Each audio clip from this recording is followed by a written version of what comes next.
la France, à un moment donné, a estimé que le président Lissouba, comme il avait été chercher des compagnies pétrolières américaines, à une certaine période, ils ont décidé que finalement, le seul viable, c'était Sassou 1, l'ancien président Sassou. Donc c'est vrai que quand celui-ci est revenu au pouvoir avec un coup d'État, on ne peut pas dire qu'il a été vraiment empêché ni gêné. Et quand ce n'est pas l'État français, ce sont toujours des réseaux un peu privés, un peu liés à l'État, qui a accompagné en disant, et c'est ce qui est de bon pour le Congo, c'est Sassou et personne d'autre.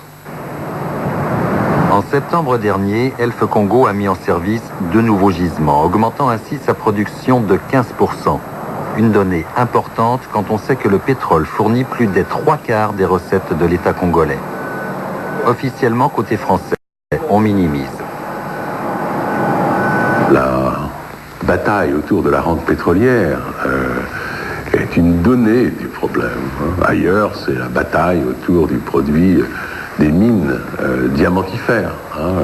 Dans l'Angola proche, c'est et le pétrole et les diamants. Il est heureux qu'elle soit à Pointe-Noire, car s'il n'y avait pas la rente pétrolière, la situation des finances congolaises serait beaucoup plus difficile. Il est vrai que Elf y a une position importante. Il faut d'ailleurs observer que les réserves congolaises sont tout à fait importantes et que les dernières découvertes ont encore accru la capacité de production de ce pays, qui est désormais le 3e pays producteur pour Elf, après le Gabon et l'Angola. C'est bien, encore faut-il que les ressources soient bien gérées. Elf au Congo, il faut comprendre ce que c'est une compagnie pétrolière de la puissance d'Elf dans un petit pays de 3 millions d'habitants. Bon, et on dit toujours l'expression un État dans l'État, mais c'est une réalité. Je veux dire, Elf faisait la trésorerie de l'État. À chaque fois que le chef, le président, quel qu'il soit, avait des problèmes, on téléphonait à Elf qui immédiatement reversait des redevances pétrolières et gérait même la trésorerie de l'État. Au Congo, le pétrole fait et défait les carrières politiques. Et c'est précisément sur cette rente que le président Sassou critique ses opposants Lissouba et Kolela, aujourd'hui en Équateur. Le port de Pointe-Noire. À terme, on prévoit d'en faire le premier port de l'Afrique de l'Ouest, passage obligé pour des pays comme la Centrafrique, le Tchad, le Sud-Cameroun ou l'ex-Zaïre. Le reste du pays peut bien s'enfoncer dans le chaos. Pointe-Noire sera toujours protégée.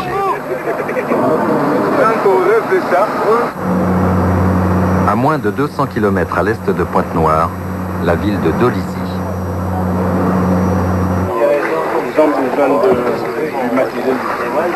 Ce jour-là, ce n'est pas en notre honneur que les troupes s'étaient mises sur leur 31. Des troupes comprenant soldats congolais et corps expéditionnaires angolais. L'Angola voisine soutient très officiellement le régime de Sassou pour, là encore, intérêt pétrolier commun.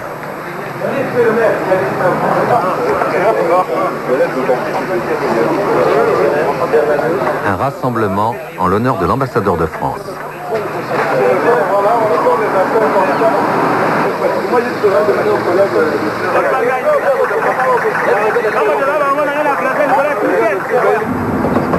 En janvier 1999, de très violents combats opposent rebelles et troupes gouvernementales. Une bataille symbolique, car Dolisie, c'est la ville natale de l'ancien président Lissouba. À la clé, la fuite des 100 000 habitants qui la composaient. Là où vous voyez tout s'est occupé par de rebelles. Et voilà maintenant qu'on occupe Dolisie, qu'on contrôle Dolisie, on est très content. C'était dur les combats? Vraiment. On a dû perdre quelques amis ici. Alors là, on ne voulait plus en parler parce que c'est le passé. Le présent, c'est un lent retour à la normale, même si plusieurs dizaines de milliers de personnes sont encore cachées en forêt. Le petit commerce a repris, mais c'est la dérision qui domine les propos. À défaut de combat, on occupe son temps en buvant du vin de palme et l'on attend le retour des fils prodigues. Nos frères d'armes qui étaient en bourse, qui viennent à peine de ressortir, ils sont ensemble avec nous. Cela vient à dire que la mission est accomplie. Nous sommes pour rien ne peut nous diviser. Effectivement, nous sommes tous ensemble. Et ceux qui avaient tenu les armes, ceux qui étaient en brousse, sortent quand même timidement, mais ils sortent quand même. Alors comment ça se passe quand ils sortent? Bon, quand ils sortent, ils nous avertissent d'abord. Ils écrivent aux chefs. Donc, les chefs nous désignent pour aller les chercher là où, aux endroits désignés, quoi. On va les chercher là-bas et puis on les fait rentrer ici à Dolisie. Et à Dolisie, ils prennent le train pour aller à Pointe-Noire. Un train qui circule très épisodiquement. Il faudrait des milliards de francs CFA pour réhabiliter les lignes. Mais les caisses sont vides. Une IA-guerre que les Mad Max des soldats qui roulent. C'est vrai que l'armée, telle qu'elle agit actuellement, a quand même pacifié. Mais il y aura toujours des gens qui resteront en retrait, en guérilla. Ça, c'est pas possible de s'en sortir, la guérilla. Alors, s'il n'y a pas une entente, si on n'arrive pas à... Il y a actuellement un certain nombre de jeunes qui reviennent, des Cocoy ou Mamba qui reviennent et qui sont pris en charge par l'armée. On en avait à peu près 200 là, ces jours-ci qui sont partis sur Pointe-Noire. Donc ça, c'est aussi un moyen. Mais je crois quand même qu'il faudra qu'il y ait des négociations et qu'il y ait une entente.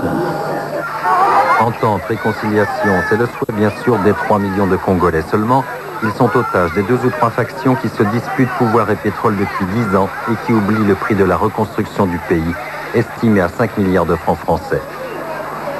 Dans ce camp de la Croix-Rouge à Brazzaville, ils sont près de 3000. Certains ont entendu parler des accords de Pointe-Noire, signés à la mi-novembre, mais rejetés aussitôt par Lissouba et Kolela. Alors, ils attendent résignés, n'ayant que des vœux pieux à formuler. Je souhaite que la situation se stabilise partout dans le pays, afin que chacun puisse au moins rejoindre ce milieu, mais sinon que pour l'instant, je ne peux pas encore me décider. Et ce qui est vrai, c'est que, bon, malgré que les conditions ne sont pas tellement réunies ici, vous voyez un peu le cadre dans lequel nous vivons, il y a des enfants qui sont malades, grippés, on est couché par le sol là même, vous voyez un peu, ce sont des problèmes de ce genre-là. Et c'est un peu inquiétant, mais nous sommes obligés de supporter parce que, quelque part, nous n'avons pas de quoi faire autre.